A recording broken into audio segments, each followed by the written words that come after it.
পাত্রপক্ষের সামনে গোধূলিবেলায় সেজেগুজে বসাটা মোটেই পছন্দ নয় কুহুর। তাই মাকে সে বলেই দিয়েছে তার যেন সম্বন্ধ দেখা না হয়।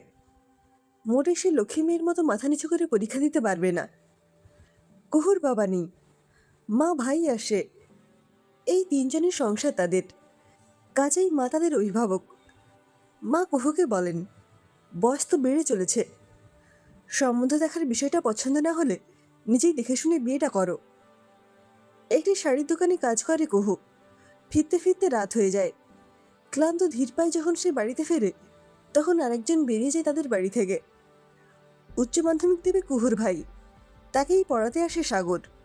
ফিজিক্সে অনার্স নিয়ে বিএসসি পাশ করেছে সাগর। কুহুর ভাইয়ের এক বন্ধু তাকে বলেছিল সাগরের কথা, খুব ভালো পড়ান রে, সত্যি খুব ভালো পড়ান ভদ্রলোক। ভাই তো প্রশংসায় পঞ্চমুখ। কুহু ভাবে, সে যে এত সুন্দরী, একটিবার তাকে দেখেন না ভদ্রলোক।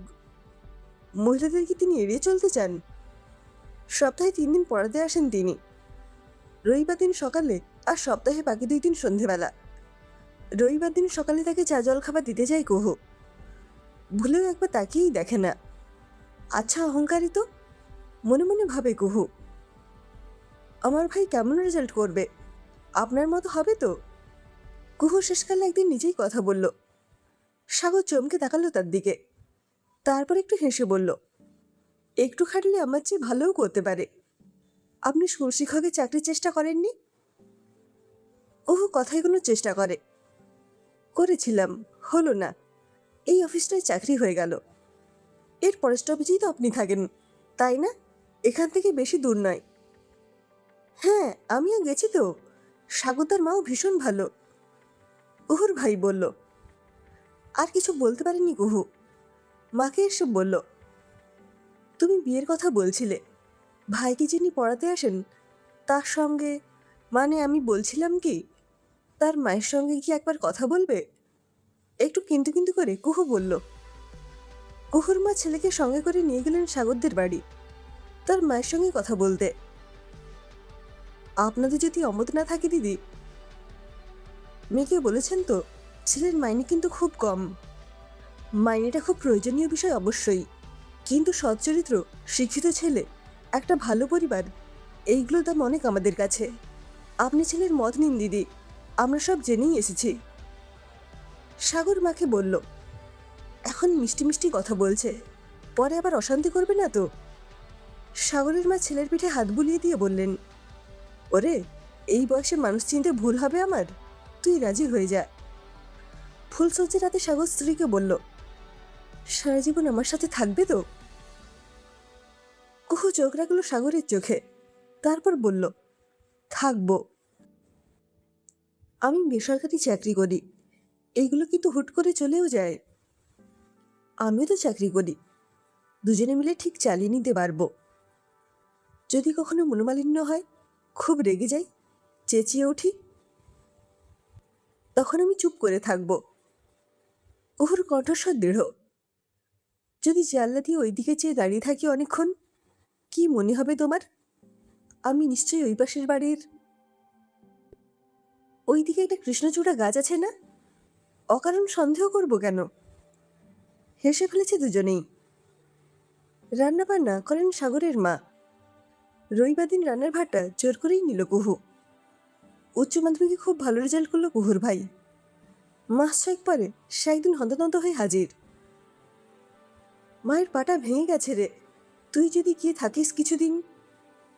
কুহু চলে এলো বাপের বাড়ি। রাতে আর যখন এতটুকু অবসর পায়, ভিডিও কলে কথা বলে ওরা।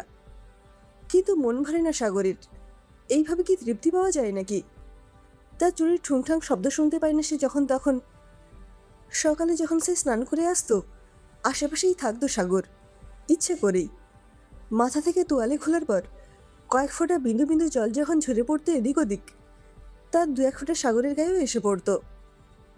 ভাবলে অবাক লাগে সাগরের, এই কয়েক মাস আগেই তো মানুষটার কোনো অস্তিত্বই ছিল না।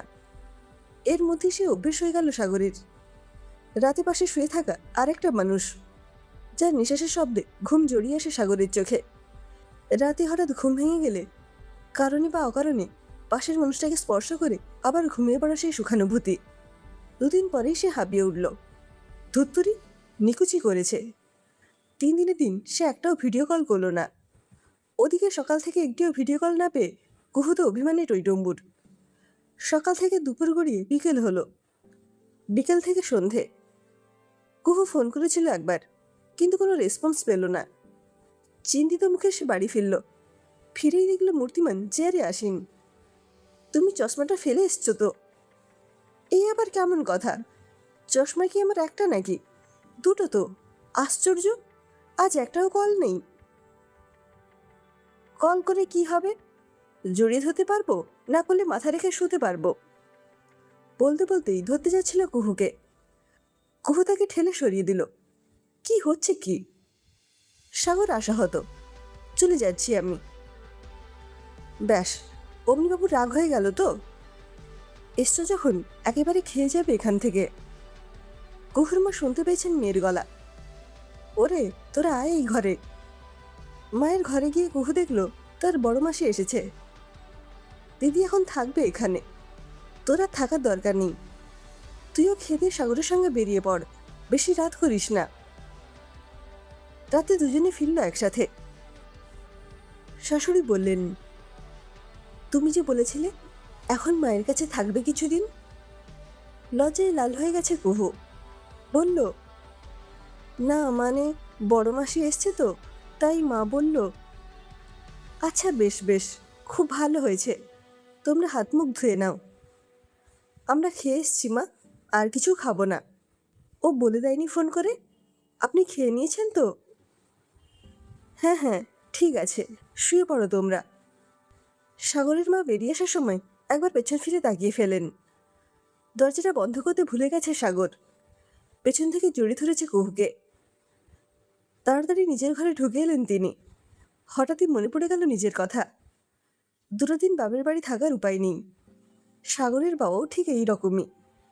আপন মনেই হেসে ফেললেন তিনি।